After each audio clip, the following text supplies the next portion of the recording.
नमस्कार, स्वागत है आपका चर्चा द ट्रूथ में। मेरा नाम है नेहा शुक्ला और इस हफ्ते फिर से आपके सामने उपस्थित हूँ एक बेहद ही विशेष अतिथि के साथ। आइए उनका स्वागत कर लेते हैं। हमारे साथ जुड़ चुके हैं राजीव किमटा जी हैं, जो कि हिमाचल प्रदेश कांग्रेस के सीनियर स्पोक्स पर्सन है। राजीव जी, बहुत बहुत स्वागत करती हूँ मैं आपका चर्चा द ट्रूथ पर। और जी नेहा जी, धन्यवाद। जी जी, उम्मीद करती हूँ कि पार्टी में जिस बगावत की खबरें हेडलाइंस बनाई थी, उस बगावत के जो सुर हैं, जो स्वर हैं, वो थोड़े नरम पड़े हैं। लेकिन एक खबर आ रही है जोगिंदरनगर से, जो कि मंडी लोकसभा सीट के ही अंतर्गत आता है। वहाँ से कुछ और जो बागी हैं वो बीजेपी में शामिल हो चुके हैं। बल्कि इस खबर पर पहले आपकी टिप्पणी समझना चाहूँगी, उसके बाद अभी उस बगावत के बाद सरकार कितनी स्थिर कही जा सकती है और सीएम सुक्खू को लेकर जो नाराजगी थी उस पर भी आपकी टिप्पणी। लेकिन जोगिंदरनगर से शुरुआत करें। देखिए, जो अभी तक जो जोगिंदरनगर की आपने बात की है, कोई बड़े लीडर्स नहीं है, छोटे मोटे जो कुछ कार्यकर्ता है और शायद कुछ लोगों के होंगे वो गए होंगे। अदरवाइज जो अगर आप बड़े लीडर्स की बात करें या जिन्होंने चुनाव लड़ा है, वो सभी की सभी पार्टी में है, सब पार्टी में जो काम कर रहे हैं। चाहे वो अभी रिसेंटली जिन्होंने इलेक्शन लड़ा था वो थे, या उससे पहले जिन्होंने इलेक्शन लड़ा था वो थे, वो सभी के सभी जो पार्टी में है और पार्टी के कार्यकर्ता के रूप में वो आज भी जो है पार्टी के साथ काम कर रहे हैं। जी, सुधीर शर्मा के ये सपोर्टर्स कहे जा रहे हैं। सुधीर शर्मा का जाना यकीनन पार्टी के लिए एक बड़ी क्षति, वो वैक्यूम जो क्रिएट हुआ है उसे किस तरह से पार्टी जो है भरने की कोशिश कर रही है। देखिए, अगर हम कहें तो कांग्रेस मीन्स की आप ग्राउंड लेवल पर लेकर हर तरह कांग्रेस पार्टी के लोग और कार्यकर्ता काम कर रहे हैं। रही सुधीर शर्मा जी की बात, तो सुधीर शर्मा जी को भी अगर आज इतना बड़ा कद का नेता दिया है तो कांग्रेस पार्टी की देन थी कि कांग्रेस पार्टी ने उन्हें अपने चुनाव निशान पे 4 बारी लड़ाया और उसको 4 बारी जो विधायक बने। और इतना ही नहीं, उन्हें साथ में ऑल इंडिया कांग्रेस कमेटी का सचिव भी बनाया। इससे पूर्व मतलब हद की बात यह कि कहीं ना कहीं सुधीर शर्मा ने इस तरह की जो पार्टी से बाहर जाकर कहीं ना कहीं पार्टी के साथ विश्वासघात भी किया था। इससे पूर्व अगर मैं बताऊं आपको नेहा जी, उनके जो पिताजी थे स्वर्गीय पंडित संतराम जी, वो पार्टी के अध्यक्ष भी रहे हैं, हिमाचल प्रदेश कांग्रेस के अध्यक्ष भी रहे हैं। और उसके उनके डेथ के उपरांत सुधीर शर्मा जी को जो है पार्टी में लाया गया और उन्हें चुनाव लड़ाया गया और चुनाव जिताया भी, और उन्हें जो है मंत्री बनाया गया, सीपीएस बनाया गया, और अब जहां तक थे। तो अल्टीमेटली कहीं ना कहीं पार्टी के चुनाव निशान पर पार्टी के साथ सुधीर शर्मा जी ने दगा किया। जहां तक रही वैक्यूम की बात, तो ऑलरेडी धर्मशाला में काफी सारे हमारे लीडर्स हैं जो सेकंड लाइन थर्ड लाइन की जो लीडरशिप है वो ऑलरेडी कांग्रेस ने तैयार करके रखी हुई है। मुझे नहीं लगता कि कोई वैक्यूम है। इतना जरूर है कि इतने सालों से कांग्रेस पार्टी ने एक पौधा सींचा था, लेकिन कहीं ना कहीं उस पौधे ने पार्टी के साथ बहुत बड़ा धोखा किया है। जी, लेकिन आप इस धोखे की वजह क्या मानते? कहीं ना कहीं जो सीएम सुक्खू हैं, जिस तरीके से वो सरकार चला रहे थे, जिस तरह से पार्टी पर कंट्रोल रख रहे थे, कहीं ना कहीं उनके लिए नाराजगी पार्टी के भीतर बहुत बढ़ गई थी और बड़े बड़े चेहरे इस नाराजगी वाले गुट में शामिल हो रहे थे। देखिए, अल्टीमेटली कहीं ना कहीं इनका सभी का सेल्फ सेंटर्ड थे और सेल्फ जो इनका अपना एक मान सम्मान चाह रहे थे। और खास तौर पे जो सुधीर शर्मा की बात करूं मैं, या कुछ एक दो और नेता की बात, वो मंत्री पद चाह रहे थे। विक्रमादित्य सिंह ने तो बतौर इस्तीफा पेश कर दिया।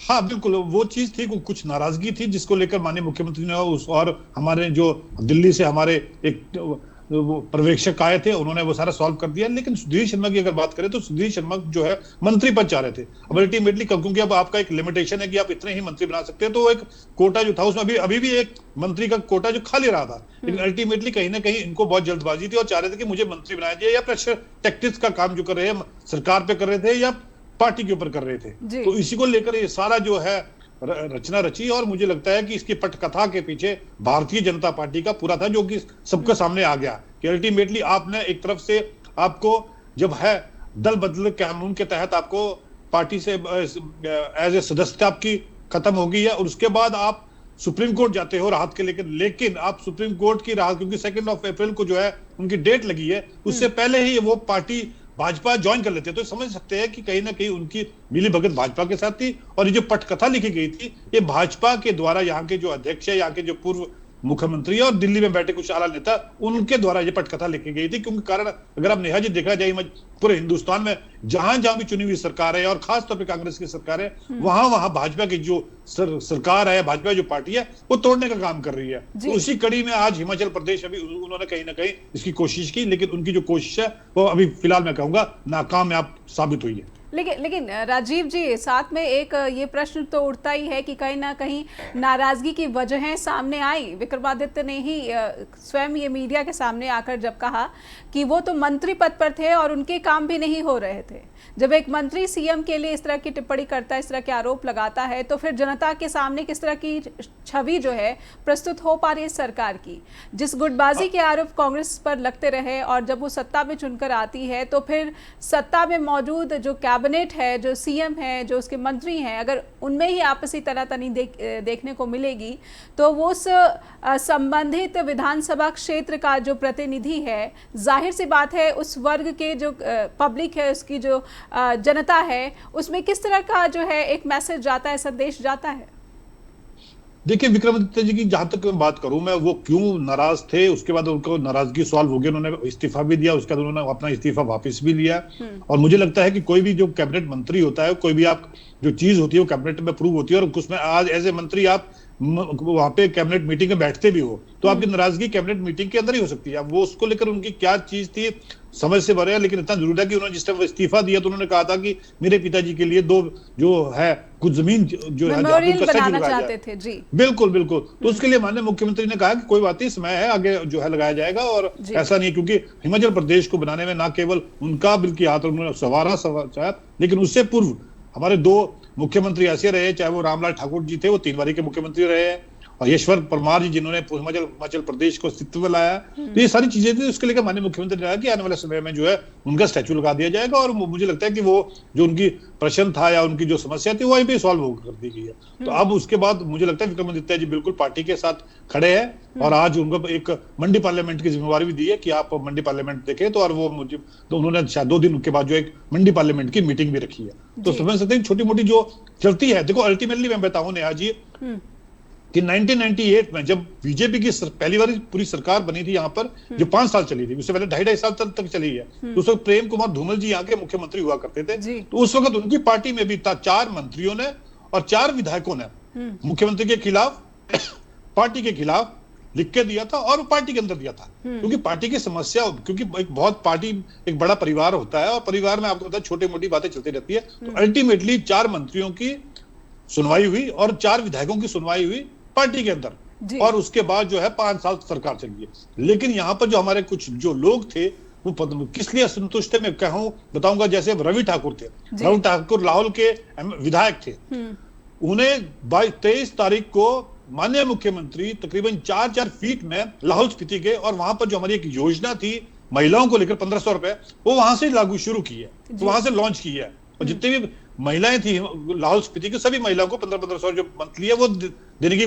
माननीय मुख्यमंत्री ने घोषणा की। तो मुझे लगता है कहीं ना कहीं पॉलिटिकल बेनिफिट जहां सरकार को भी होता है, वहां पॉलिटिकल बेनिफिट रवि ठाकुर को भी होता है। तो मेरे समझ है कि अल्टीमेटली आप 3 दिन पहले माननीय मुख्यमंत्री को ले जाते हैं और आप जो आपने घोषणाएं कराते हैं वो करते हैं, उसके बाद आप कहीं ना कहीं पार्टी के साथ धोखा देते। तो ये सारी बहुत चीजें थी कि कुछ ना कुछ पक रहा था, लेकिन ये अकेले नहीं पका रहे थे, ये उनके कहीं ना कहीं भाजपा के साथ उनका जो एक तालमेल था वो था, और जिसमें कि सबके सामने जो ये सारी स्पष्टि आ गई है। जी राजीव जी, भाजपा पर आरोप लगाने की बजाय अगर पार्टी की जो लीडरशिप के पर जो सवाल उठ रहे हैं कि संगठित रख पाने में या फिर असंतोष को जो है उसका समाधान कर पाने में लीडरशिप की ये नाकामियों में गिना जा सकता है, बजाय इसके कि आप बीजेपी पर आरोप लगाएं। बीजेपी की कोशिश है, अगर ये दिखती है कि दूसरे दल के नेताओं को अपने खेमे में शामिल किया जाए, तो कांग्रेस भी कमोबेश, मैं राजेंद्र राणा का नाम लेना चाहूँगी।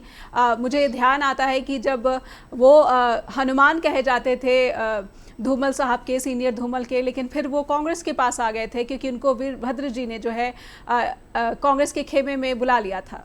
जी देखिए, ये कुछ लोग ऐसे चुनिंदा लोग हैं जो राजनीति में होते हैं, जो सिर्फ सेल्फ सेंटर्ड होते हैं और अपने लिए जो है राजनीति करते हैं। अब देखिए, माननीय राजेंद्र राणा जी को तो हमारी पार्टी ने मान सम्मान दिया, कार्यकारी उन्हें अध्यक्ष बनाया, उनको बेटे को सोशल मीडिया का चेयरमैन बनाया, और माननीय उस वक्त जो है उनकी धर्मपत्नी को वहां से इलेक्शन लड़ाया, और पार्टी ने भी उनको लड़ाया। मान सम्मान की बात थी। अब पार्टी ने ये कहा था कि आप रुकिए और आपको कहीं ना कहीं जो है एडजस्ट किया जाएगा, लेकिन वो इतनी जल्दबाजी में थे कि उन्हें इमीडिएटली चाहिए थे, और जिसको लेकर उन्होंने ये सारा जिसको बोलते हैं षड्यंत्र रचा, और भाजपा के साथ, क्योंकि अल्टीमेटली कहीं ना कहीं राजेंद्र राणा जी की भाजपा के साथ पुराने तालमेल था। तालमेल था जो उन्होंने आज ये किया, और इसको लेकर जो है सारी की सारी जो है पार्टी को और सरकार को अस्तित्व। अब देखिए, आप समझ लीजिए कि 5 साल पहले यहाँ पे भाजपा की सरकार थी जी। और अब जब जनमत था वो कांग्रेस पार्टी के लिए, पार्टी लोग, यहाँ की जनता ने जनमत दिया था कि हमें भाजपा नहीं चाहिए, हमें कांग्रेस पार्टी हिमाचल प्रदेश में चाहिए, जिसको लेकर चाहे राजेंद्र राणा थे, वो कांग्रेस पार्टी के चुनाव निशान पे जीते, जितने भी 5 विधायक थे वो कांग्रेस पार्टी के चुनाव निशान पे जीते, क्योंकि लोगों ने जिताया उन्हें। तो कहीं ना कहीं इस तरह का काम करके उन्होंने जनता के साथ भी धोखा दिया, क्योंकि अगर होते तो भाजपा को तो ना जिताते, भाजपा के लोगों को तो वहां पे हराया गया, कांग्रेस के हाथ के चुनाव निशान को जिताया गया, जिसमें वो सब कैंडिडेट्स चाहे रंजन राणा भी थे और वो जीते। लेकिन कहीं ना कहीं अब उन्होंने विधानसभा के लोगों के साथ भी धोखा किया है जी। और अब पार्टी के साथ धोखा किया। और मुझे लगता है कि जब बाई इलेक्शन होंगे तो इन सबको 6 के 6 को पता लग जाएगा कि उन्होंने क्या बहुत बड़ी राजनीतिक गलती की है। बाईपोल्स पर भी बहुत सबकी निगाहें टिकी हुई हैं, जिस तरीके से ये बागी उम्मीदवार बीजेपी के टिकट पर लड़ रहे हैं। ऐसे में मैं कांग्रेस की स्ट्रैटेजी, कांग्रेस की रणनीति और उन चुनिंदा नामों पर जिनके कयास लग रहे हैं उनके बारे में थोड़ा सा आपसे समझना चाहती हूँ। जी देखिए, जो बाईपोल को लेकर है, बाईपोल को लेकर बिल्कुल पार्टी सस्त है, और जो हमारे अच्छे जो कैंडिडेट्स हैं उन्हें फील्ड में उतारा जाएगा, चाहे 6 के 6, क्योंकि अल्टीमेटली क्या है कि हाँ, अभी हमारी 68 जो विधानसभा की विधानसभा है, 68 में से आपके 6 चले गए तो 62 रहेगी। तो 62 में भी अभी जो कांग्रेस के पास बहुमत है वो भरपूर बहुमत है। ओके, उसके बावजूद अगर कहीं को मान लो हमें 6 के जो बाईपोल होते हैं तो हमें जो आंकड़ा चाहिए वो 35 का चाहिए, तो 34 वहां पास ऑलरेडी है, तो 6 है। तो 6 जब बाईपोल होते हैं तो मुझे लग रहा है कि हम इस पे जो अलबत्ता तो 6 के 6 जीतेंगे, ये मैं दावे के साथ कह सकता हूँ। अगर मान लीजिए अब 19-21 होते तब भी हम तकरीबन 4 जो सीटें हैं वो भरपूर उससे जो जीतेंगे। और मुझे लगता है कि हिमाचल प्रदेश की जनता कभी, क्योंकि आज तक इतिहास में कभी इस तरह का हिमाचल प्रदेश में ऐसा कभी आज तक कभी राजनीतिक इस तरह का कभी नहीं हुआ था, और मुझे लगता है कि जनता यहाँ की ऐसी चीजों को लेकर कभी माफ नहीं करेगी। कारण क्या था, क्योंकि जनता यहाँ हिमाचल प्रदेश की एक पढ़ी लिखी जनता है, और अगर आप इसको भी देखा जाए इस हिसाब से कि यहाँ पे पढ़े लिखे लोग कितने हैं, तो मुझे लगता है कि हिंदुस्तान में नंबर 2 पे आती है यहाँ पे जो लोग लिटरेट जो हमारी एक वो है, तो यहाँ पे जो पढ़े लिखे एग्जैक्टली, तो लोग ये चीजें कभी भी इनको पसंद नहीं है कि इस तरह की जो लोग हैं जो दल बदलू का काम करे। तो मुझे लग रहा है कि 6 की 6 वैसे तो हम विधानसभा जीतेंगे, लेकिन तकरीबन 4 में तो हम शॉर्ट है कि हम 4 की 4 विधानसभा जो है हिमाचल प्रदेश में जीतेंगे, लेकिन हम 6 का दावा तो पूरा करते हैं। जी, लेकिन ये चुनाव सबसे बड़ी बात ये है राजीव जी कि लोकसभा चुनाव के साथ हो रहे हैं, और कहीं ना कहीं लोकसभा चुनाव में जो है वो प्रधानमंत्री नरेंद्र मोदी का जो ब्रांड है वो लोगों को काफ़ी प्रभावित कर रहा है। अगर मौजूदा मैं विपक्ष की बात करूं और एनडीए की बात करूं तो कहीं ना कहीं एनडीए का पलड़ा भारी दिखता है। हिमाचल प्रदेश में आप किस तरह से आश्वस्त हैं कि आपके जो उम्मीदवार, कांग्रेस के जो उम्मीदवार हैं, वो बीजेपी के उम्मीदवारों को इस जो एक नैरेटिव सेट किया जा रहा है एनडीए की तरफ से कि अब की बार 400 पार और बीजेपी को तो 370 से ज़्यादा की सीट बताई जा रही है, इस नैरेटिव का क्या स्ट्रैटेजी कांग्रेस लेकर आ रही है? कांग्रेस की अपनी खुद की नैरेटिव क्या है प्रदेश के लिए? देखिए नेहा जी, ये सारा का सारा मीडिया का बनाया हुआ 400 के पार, 370 के पार। अगर आप हकीकत पे देखेंगे, जमीन हकीकत पे देखेंगे, तो जिससे जिन शख्स को आप ब्रांड एम्बेसडर कहा जा रहे थे, उन शख्स ने ही, अगर आप 2014 में जब आए थे तो उन्होंने कहा था हर व्यक्ति के खाते 15 लाख रुपए आएंगे। क्या 15 लाख आए?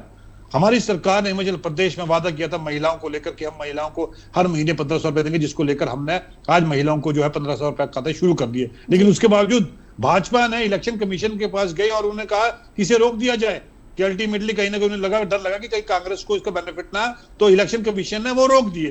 नहीं तो हमारी जो महिलाएं थी, हमारी जो बहनें थी यहाँ पे, उनको 1 अप्रैल से जो उनको 1500 रुपए जो मिलना था।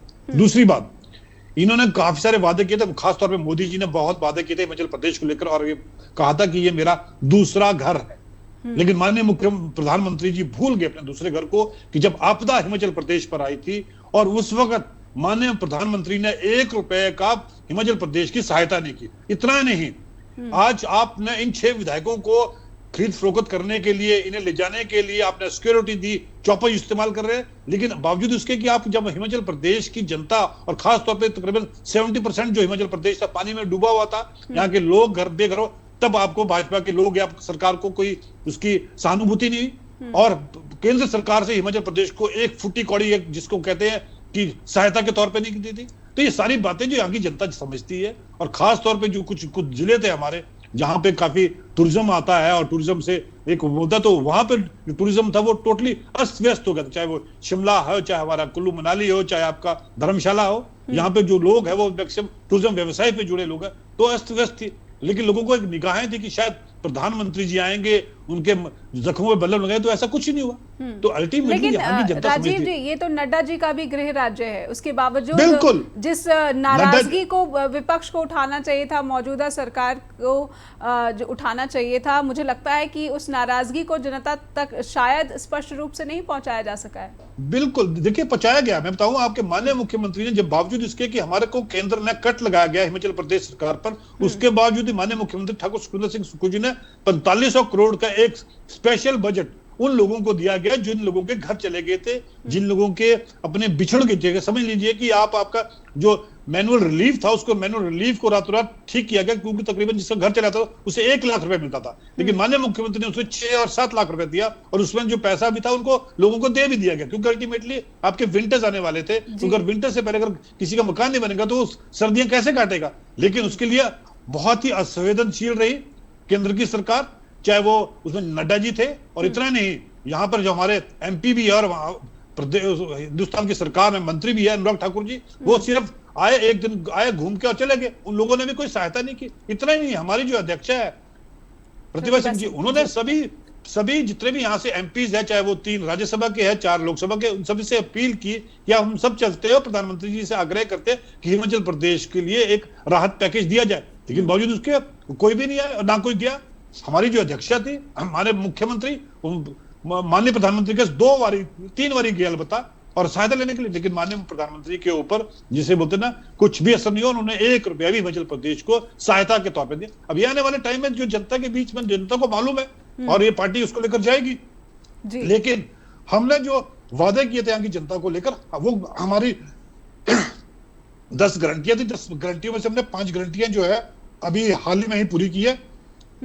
चाहे महिलाओं को रोजगार को लेकर, ओपीएस को लेकर, क्योंकि बहुत बड़ा जो हिमाचल प्रदेश में जो एक लोग है जिन्होंने सरकारी नौकरियां की है, उसको ओपीएस बहाल किया है, और ओपीएस जो है लोगों को मिलना शुरू हो गया। तो इस तरह की हमारी 5 गारंटी है जो धरातल पर उतर गई है और लोगों को मिल भी रही है। लेकिन बावजूद इसके कि भाजपा ने जब 2014 में सरकार में आई थी कि आपके जो दुगनी है, आपकी जो आय है वो दुगनी होगी, क्योंकि काफी तो हद तक पे यहाँ पे जो लोग हैं किसान और बागवानी पे है, फिर टूरिज्म पर है। अब बागवानी तकरीबन समझ लीजिए आपको तकरीबन 10,000 करोड़ का बागवानी हिमाचल प्रदेश को होता है, लेकिन उसके आप समझ लीजिए कि 2014 में जो रेट्स थे वो आज 2024 में मिल रहे हैं, तो डबल तो हो नहीं रही, उल्टी हमारी जो वो है इनकम है वो कम हो रही है। उसके बावजूद हमने यहाँ पे काटन को लेकर बात की थी, माननीय प्रधानमंत्री से बात की थी, जो बाहर का सेब आ रहा है उस पर जो इम्पोर्ट ड्यूटी लगाई जाए, माननीय प्रधानमंत्री ने लगाने के बाद उसे कम कर दिया है। पहले वो 49% था, अब उसे 30% कम कर दिया है। तो कहीं ना कहीं ईरान का या बाहर दूसरे कंट्रीज का जो सेब है वो हिंदुस्तान की मार्केट में आ रहा है और वो बेच रहा है, तो कहीं ना कहीं वो हिमाचल प्रदेश के बागवानों के लिए दिक्कत हो रही है। इतना नहीं, हिमाचल के बागवानों के लिए भी रहेगी, जम्मू कश्मीर के बागवानों को ले रहेगी, उत्तराखंड के बागवानों को रहेगी, और नॉर्थ ईस्ट के जहां पे सेब उत्पादन या दूसरा किस तरह का आता है, तो उन सभी के लिए है। तो माननीय प्रधानमंत्री ने सिर्फ कहा, लेकिन बावजूद उसके कि हिमाचल प्रदेश को अपना दूसरा घर नए समझ के यहाँ की जनता के साथ कोई भी किसी भी तरह की मदद नहीं की। जी बिल्कुल, जो आरोप आप लगा रहे हैं, ऐसे में वो जो बागी विधायक पार्टी को छोड़कर बीजेपी में शामिल हुए हैं, वो अपने पर्सनल गेन्स के लिए गए हैं, ये ऐसा आपका कहना है। लेकिन कहीं ना कहीं क्या उन्होंने अपने पॉलिटिकल फ्यूचर को जो है उसका खात्मा करने की कोशिश की है इसके ज़रिए? क्योंकि अगर जनता संतुष्ट है सुक्खू से, तो फिर वो अपने जो विधायक हैं उनको कैसे चुनने जा रही है बाईपोल्स में? क्या इसीलिए आप आश्वस्त हैं? लेकिन जिन नामों पर चर्चा हो रही है, उन नामों को जब देखा जाए तो ये जो बागी विधायक है ये बड़े चेहरे हैं, बजाय उसके कि जिन नामों पर अभी पार्टी की तरफ से कयास लग रहे हैं। देखिए, अब दिक्कत भाजपा को है, दिक्कत कांग्रेस को नहीं है। कांग्रेस के पास तो ऑलरेडी कैंडिडेट है, और जिस तरह के इन्होंने किया, इन्होंने पर्सनल गेन्स के लेकर अपना नुकसान भी किया, पार्टी का नुकसान भी किया। जिस पार्टी ने आपको इज्जत, मान, सम्मान, विधायकी दी, कहीं ना कहीं आज आपको भुगतना पड़ेगा। लेकिन भाजपा के पास बहुत दिक्कत है। भाजपा के पास दिक्कत यह है कि लाहौल स्पीति से इनके पास ऑलरेडी जो इनके पूर्व मंत्री रहे हैं वो है, उसके बाद कुटलेर से है जहां से तकरीबन 32 साल बाद कांग्रेस जीती थी, वहां पे उनके मंत्री रहे हुए। तो इसी तरह हमीरपुर से भी है और धर्मशाला से भी है। धर्मशाला से, जहां से सुधीर शर्मा जी लड़ रहे हैं, वहां पे ऑलरेडी जो किशन कपूर है और 3-4 लोग और हैं जो ऑलरेडी काफी सालों से जो भाजपा में रहे हैं। तो दिक्कतें आज कांग्रेस की नहीं, दिक्कत आज भाजपा को है। आजकल दिक्कतें भाजपा को, और भाजपा के जो विरोध के स्वर है वो समझ सकते हैं कि आप वहां पे जो कांग्रेस रमेश धौला जी है, जिनकी बदौलत 1998 में सरकार बनी थी, 1998 में सरकार बनी थी, और वो एक निर्दलीय विधायक थी, जिसको लेकर हम लोगों ने भी, कांग्रेस ने भी उनकी कोशिश की थी वो पार्टी में ज्वाइन की, लेकिन नहीं, वो कहीं ना कहीं उन्होंने अपना जिसको राजनीतिक उसके साथ खिलवाड़ नहीं किया, और वो भाजपा से निर्दलीय विधायक थे और भाजपा के साथ ज्वाइन किया और भाजपा की सरकार बनाई। तो आज उन्हें समझ लीजिए कि आज वहां से जो एक निर्दलीय विधायक का उनको टिकट दिया जा रहा है, उनको दरकिनार किया जा रहा है, तो कहीं ना कहीं पीड़ा अब आज भाजपा को, और ये सारी चीजें हैं वो भाजपा को सहनी पड़ेगी। साथ ही साथ इन्होंने जिस तरह से कंगना रनौत को मंडी पार्लियामेंट से भी उतार दिया, उन्होंने कंगना रनौत के बारे में एक ऐसी अभद्र टिप्पणी कर दी है जिस पर काफी विवाद हो रहा है, और कंगना अब इसी विवाद को जो है अपनी रैलियों में सामने रख रही हैं, पब्लिक के सामने रख रही हैं। उन्होंने कहा है कि जो बेटियों के साथ इस तरह की भाषा का इस्तेमाल कर सकता है, वो जनता के साथ क्या जो है अपनी जिम्मेदारी या फिर अपने दायित्व का पालन करेगा। मैं पहले कंगना रनावत की उम्मीदवारी के बारे में आपकी टिप्पणी लेना चाहूँगी, इसके बाद प्रतिभा जी के बारे में। जी देखिए, सुप्रिया जी ने जो कहा है, उन्होंने कहा, बल्कि उन्होंने, अगर आप सोशल मीडिया में, उन्होंने स्पष्ट कहा है कि मेरा जो अकाउंट है किसी के द्वारा तो किया गया है, तो उसको लेकर उन्होंने माफी भी मांगी है कि मैंने नहीं कहा गया, और मैं कभी भी महिला के विरोध में कभी भी ऐसी टिप्पणी नहीं कर सकती हूँ। काफी सोशल मीडिया पे वो वायरल भी हुआ। रही दूसरी बात, भाजपा किस महिला की बात कर रही है? कांग्रेस हमेशा महिलाओं का मान सम्मान दिया। कभी याद है कि हिंदुस्तान की भाजपा ने कभी राष्ट्रीय अध्यक्ष कोई महिला बनाई हो? हिंदुस्तान में तो चाहे प्रधानमंत्री भी हो वो भी महिला कांग्रेस ने दी, चाहे हमारी राष्ट्रीय अध्यक्षा इतनी रही हो, चाहे इंदिरा गांधी जी थी, चाहे सोनिया गांधी जी थी, या उससे पहले रही, सारी कांग्रेस महिला रही है। और आज हमारे पास हिमाचल प्रदेश में भी जो हमारी अध्यक्षा है वो भी एक महिला है।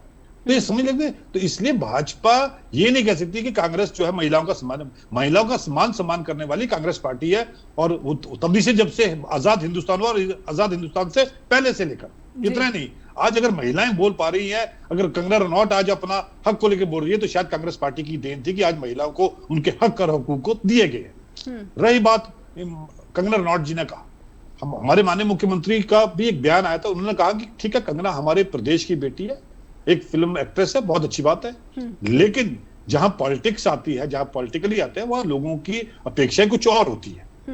क्योंकि आज दिन तक जितने भी हमने इस तरह के फिल्म स्टार्स देख लिए, सनी देओल बने भाजपा के, उन्होंने एक आदमी को अधिकृत कर दिया कि ये मेरी विजय जो काम करेगा। अल्टीमेटली आप, क्योंकि प्रैक्टिकल हो नहीं सकता कि आपने कहीं ना कहीं आपके एंगेजमेंट्स भी होंगी, आपने फिल्म भी साइन की होगी, तो आप फिल्म साइन करेंगे कि लोगों की समस्या देखेंगे। लोग आज तो लोगों को चाहिए कि उनके बीच में लोग जाए, उनके बीच में पॉलिटिशियन जाए और उनका समस्या का समाधान करें। रही बात कंगना रनौत जी की, जब हिमाचल प्रदेश में बाढ़ आई और खास तौर पर मंडी पार्लियामेंट सबसे ज्यादा इस पे ग्रस्त रहा, चाहे पूरा कुल्लू जिला हो, चाहे मंडी का इलाका हो, और काफी सारा डूब चुका था, लेकिन बावजूद उसके कंगना रनौत ने एक ट्वीट तक नहीं कहा। इतना नहीं, उन्होंने कहा कि मैं पैसा डोनेट करना चाहती हूँ मुख्यमंत्री राहत कोष में, तो उसको लेकर भी उनसे फोन किया गया कि राहत कोष पर जो अकाउंट है वो ओपन है, और उसने पूरे जो अब्रॉड से भी लोग जो है पैसा डोनेट कर रहे हैं। लेकिन कंगना रनौत जी को बिल्कुल भी इतनी सी भी, जिसे बोलते हैं ना,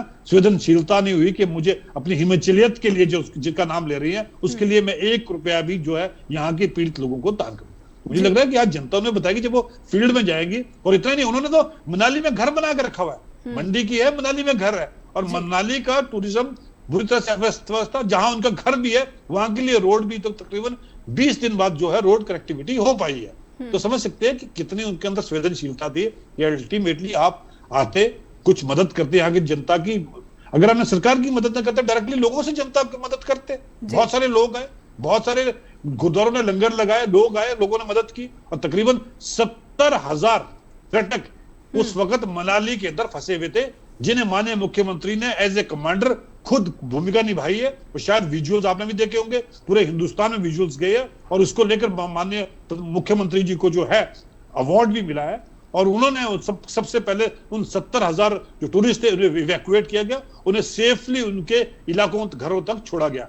तो उस वक्त कंगना रनौत जी कहां थे, उस वक्त भाजपा कहां थी? नेहा जी, मैं एक चीज और बताना चाहूंगा आपको, बहुत मजेदार बात है जी। जिस वक्त ये सारा जो यहां पर चल रहा था हिमाचल प्रदेश में जो बाढ़ को लेकर, तो भाजपा के जो विधायक थे उन्होंने कहा कि इसे जल्दी से जल्दी विधानसभा सत्र बुलाया जाए, मानसून सत्र। माननीय मुख्यमंत्री ने मानसून सत्र बुलाया जी। और माननीय मुख्यमंत्री ने सबसे पहले बिल लाया कि इसको हम हिमाचल प्रदेश को बाढ़ पीड़ित घोषित किया जाए जी। जिसको लेकर भाजपा के जो विधायक हैं उन लोगों ने चुप्पी साधी।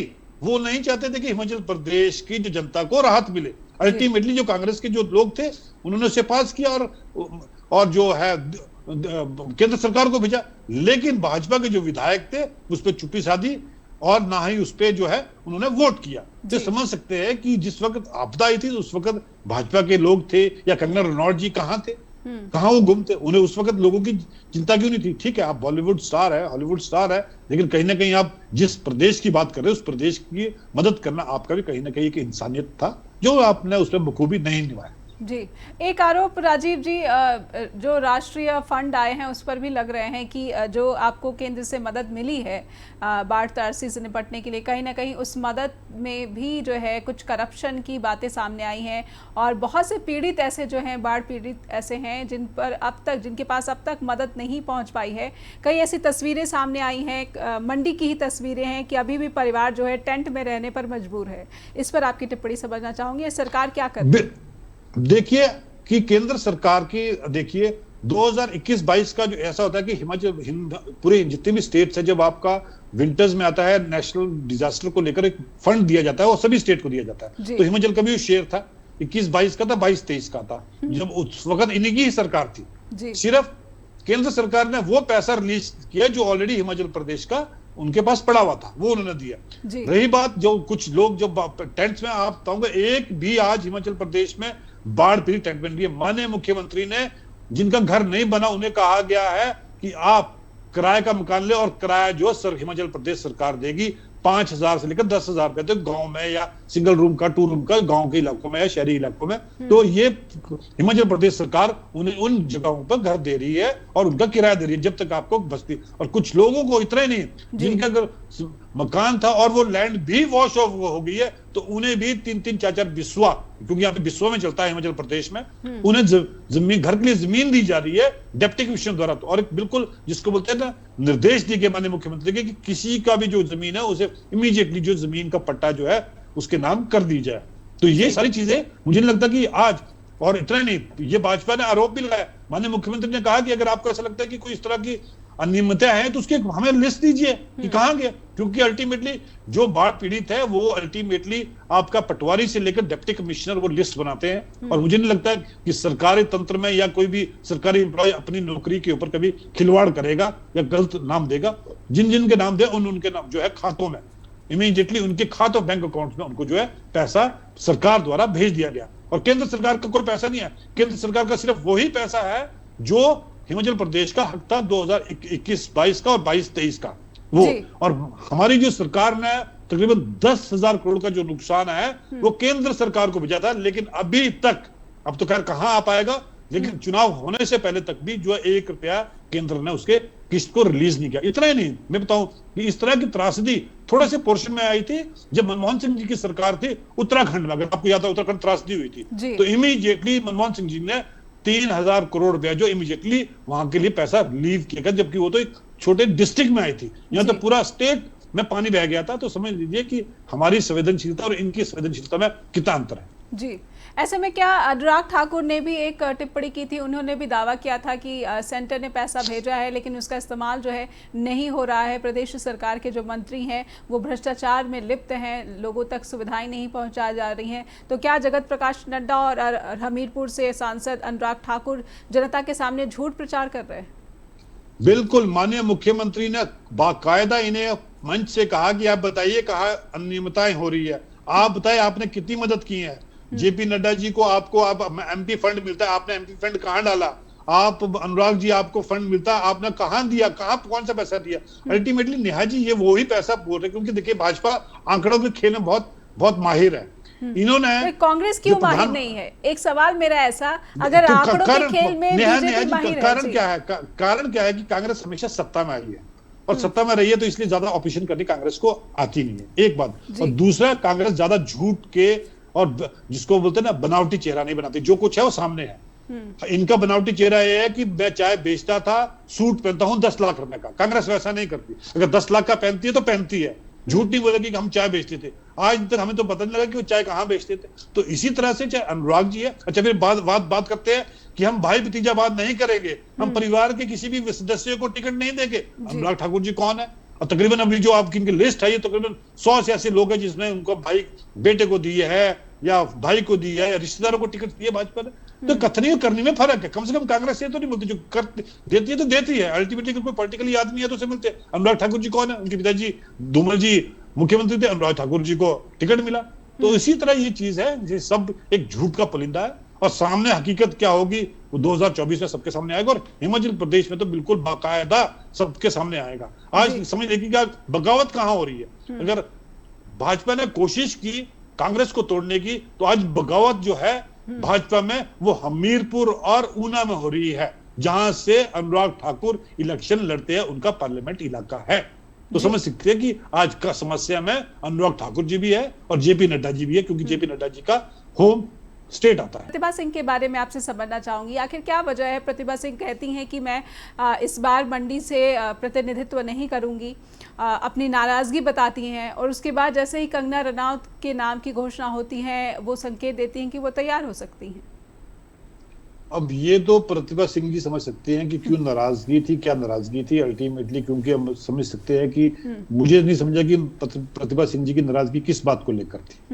प्रदेश की अध्यक्षा भी है, साथ में एमपी भी है, उनके बेटे यहाँ पे केंद्रीय कैबिनेट मिनिस्टर है। तो मुझे नहीं लगता कि किस बात को लेकर उनको नाराजगी कुछ थी कि कुछ जो संगठन के लोगों को जो है जो स्थान जो है प्रदेश सरकार में दिया गया, और माननीय मुख्यमंत्री ने काफी हद तक जो है कुछ लोगों को जो है संगठन के लोगों को उसमें स्थान भी दिया है। किसी को चेयरमैन बनाया, किसी को वाइस चेयरमैन बनाया। अभी तकरीबन देखिए 1.5 साल हुई थी सरकार को बने, जिसमें तकरीबन 4-5 महीने जो है बाढ़ पीड़ित में लेकर हमारा चला गया है। तो मुझे लगता है कि सभी को थोड़ा सा धैर्य रखना चाहिए था और सभी धीरे धीरे एडजस्टमेंट हो जानी चाहिए थी। प्रतिभा सिंह जी क्यों इसको लेकर नाराज थी अब ये तो नहीं, लेकिन आज की डेट में नाराजगी उनकी खत्म है और वो चाहती हैं कि वो चुनाव लड़े, और चुनाव लड़ने के साथ साथ 3 जो पार्लियामेंट है वहां पर भी जो है अच्छे खासे जो उम्मीदवार उन्हें चुनाव मैदान में लड़ाना चाहती है। तो मुझे लगता है वो नाराजगी नाम की कोई चीज नहीं है। ठीक है, नाराजगी होती है, अपनों से नाराजगी होती है, वो सॉल्व हो चुकी है। लेकिन आज इस परिस्थिति में जो हमारी अध्यक्षा है वो चुनाव लड़ाना भी चाहती है, और बाकी उन्होंने केंद्र की जो हमारी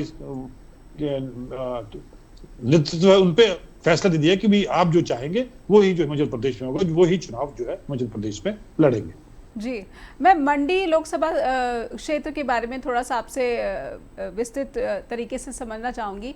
मंडी एक ऐसी निर्वाचन क्षेत्र कॉन्स्टिट्यूंसी है जो बहुत ही विस्तार है, उसका काफ़ी ज़्यादा दुर्गम इलाके हैं। वहाँ पर ये भी आरोप लगते रहे हैं कि सांसद प्रतिभा सिंह ने जो दुर्गम इलाके हैं वहाँ पर अभी भी पानी की सुविधा और बिजली की सुविधा की किल्लत अभी भी लगातार बनी हुई है। कंगना रनौत बार बार ये टिप्पणी कर रही हैं कि वो सभी जगहों पर जाएंगी जहाँ पर अभी भी बतौर सांसद प्रतिभा सिंह काम नहीं करा पाई हैं और जिसके लिए नाराजगी जनता में देखी जा रही है। देखिए, सांसद प्रतिभा सिंह जी, मुझे नहीं लगता कि लाहौल स्पीति, किन्नौर और आप खास तौर पर पांगी भरमौर ना गए हो। पांगी भरमौर से लेकर प्रतिभा सिंह जी ने जब से वो बाई इलेक्शन जो हुए थे, हाँ नाराजगी थी। नाराजगी किसकी थी कि जब बाई इलेक्शन से पहले भाजपा के एमपी थे जो तकरीबन 5 साल पहले रहे, 2.5 साल और रहे, और वो 7.5 साल में कुछ नहीं कर पाए।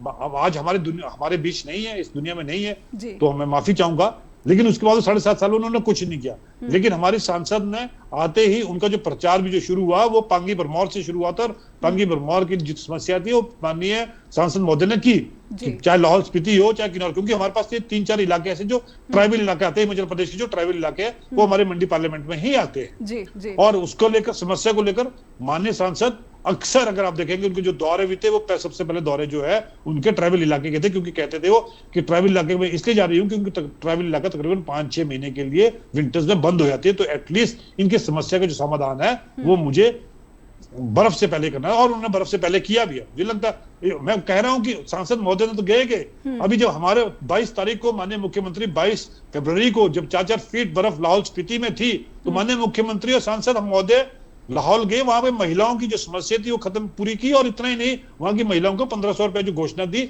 और जो उनको पैसा आना शुरू भी हो गया, तो वो ट्राइबल एरिया से था। तो मुझे लगता है कंगना रनौत जी को तो अभी टाइम लगेगा कि तकरीबन हमारी 16 इसमें कॉन्स्टिट्यूंसीज आती है, तो मुझे नहीं लगता कि अभी सिर्फ वो मंडी की 2-3 में घूमी होगी। लाहौल स्पीति किन्नौर वो तो बहुत दूर की बात है। हम चाहते हैं कि चलो ठीक है जाए, गुड विशेष है, लेकिन जहां तक हमारी सांसद महोदय ने बखूबी विकास भी कराया है, और आज ट्राइबल का अगर इलाके में जाएंगे तो कांग्रेस को जो कैंडिडेट है उसे बखूबी ट्राइबल के लोग मानते हैं, क्योंकि आज ट्राइबल का अगर काम किया गया है तो कांग्रेस द्वारा ही किया गया जी। लेकिन राजीव जी, कहीं इस बात का डर तो नहीं था प्रतिभा जी को कि वो हार जाएंगी इस बार, इसलिए उन्होंने जो है अपनी इच्छा जताई थी कि वो चुनाव नहीं लड़ना चाहती हैं, क्योंकि जो जवाबदेही उनकी जनता के प्रति है उसका वो पालन नहीं कर पाई हैं?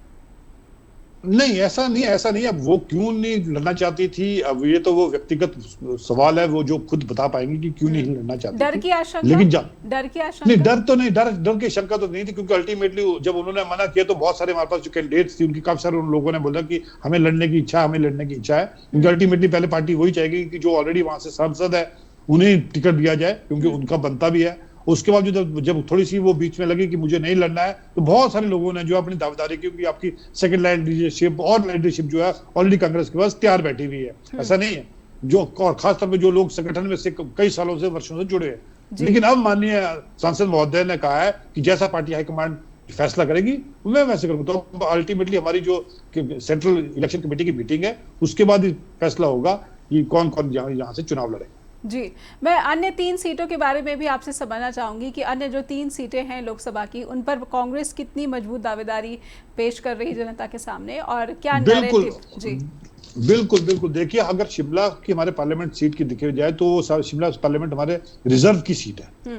वहां पे आप समझ सकते हैं कि हमेशा जो है काफी अच्छा कांग्रेस का बोलबाला रहा है, कुछ सालों में नहीं रहा, लेकिन अब दोबारा से बोलबाला रहा है कि आप समझ सकते हैं, क्योंकि उसमें शिमला जिला आता है, सिरमौर जिला आता है, सोलन जिला आता है, ये सारे 3 जिले आते हैं जहां अभी भी कांग्रेस का दबदबा पूरा बना हुआ है। और मुझे लगता है कि एक अच्छी, और इतना नहीं, बीजेपी ने जो अभी जो जिन्हें टिकट दिया सांसद को, उनके नाम तक के तो पोस्टर्स लगे हैं कि सुरेश कश्यप को लाएं, आप कहां घूमोगे, केंद्र में सरकार आपकी, आप सांसद, और आपके प्रदेश में, आपके जिलों में बाढ़ आती है और आप लापता है, तो इससे बड़ी बात क्या हो सकती है। और उन्हें टिकट दिया है तो उनको लेकर तो बल्कि वहां के इलाकों में उनको पोस्टर्स लगा लिए कि गुमशुदा की तलाश। तो ये चीज है।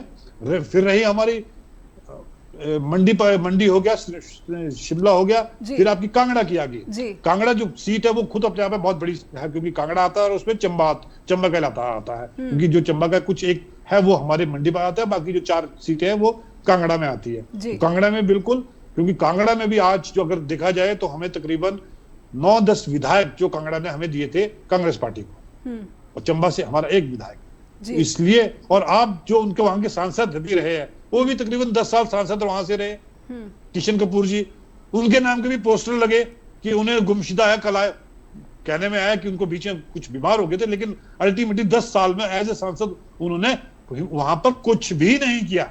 अगर आप ग्राउंड रिपोर्ट भी देखेंगे तो नेहा जी आप देख सकते हैं कि 10 साल में सांसद जो है बिल्कुल नदारत रहे पूरे अपने कॉन्स्टिट्यूएंसी से, तो ये समझ सकते हैं। फिर आगे हमीरपुर में अनुराग जी ने वादा किया था कि रेल लाइन हम यहाँ से आपके ऊना से लेकर मंडी तक ले आएंगे, तो मुझे लगता है कि जो वहां पे ब्रॉड गेज की थोड़ा सा काम चला है, वो भी उसको सिर्फ just for the sake of, just जिसको वो कहते हैं ना, एक आई वॉश है। जैसे माननीय प्रधानमंत्री जी ने एक आई वॉश किया था हिमाचल प्रदेश से शिमला से लेकर, कि आम जनता भी हवाई चप्पल में जो सफर करेगा आपका एरोप्लेन में, अगर आपको याद होगा, तो आज दिन तक वो उस तब जब प्रधानमंत्री जी ने हरी झंडी दिखाई थी, उसके बाद आज तक कोई भी इस तरह का जो चप्पल वाला नहीं जा पाया। आखिरी सवाल, हिमाचल प्रदेश में लोकसभा या फिर विधानसभा के जो बाईपोल्स है वो किस के नेतृत्व में, सीएम सुक्खू के नेतृत्व में या फिर खड़गे जी के नेतृत्व में लड़ा जा रहा है?